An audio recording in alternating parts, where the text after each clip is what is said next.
First of all, they have to understand the business drivers because that's what's keeping the CEO up at night. They have to know what is causing that, to keep them up at night. And so understand what are the CEO's priorities and how do I weave in, even if the CEO isn't paying attention to, listen, our turnover's simplistic, our turnover's picking up, or we aren't ready yet to manage 5 different generations and what that implies in our culture, the things that may be keeping the CHRO up at night, he or she has got to be able to weave that with the CEO's priorities, and because they do all come together, because it's all fundamentally about human capital.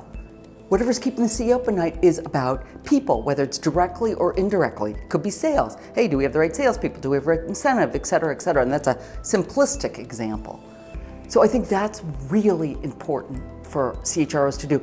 And I have seen CHROs sometimes get so consumed in kind of the day-to-day firefight of what's happening below them in the function that they lose sight of bringing the CEO along.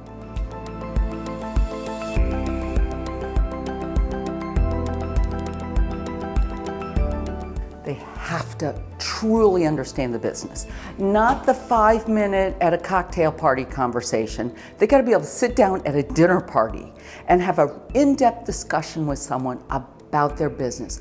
What drives it?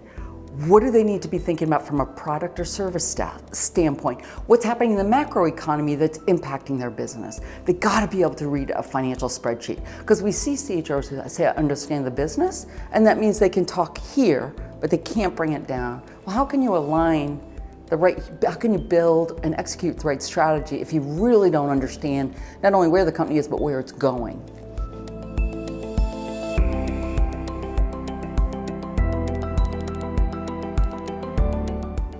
Learn, always be learning. You know, the thing is, when you're in a C-suite role, regardless of function, people look to you all the time to be the expert.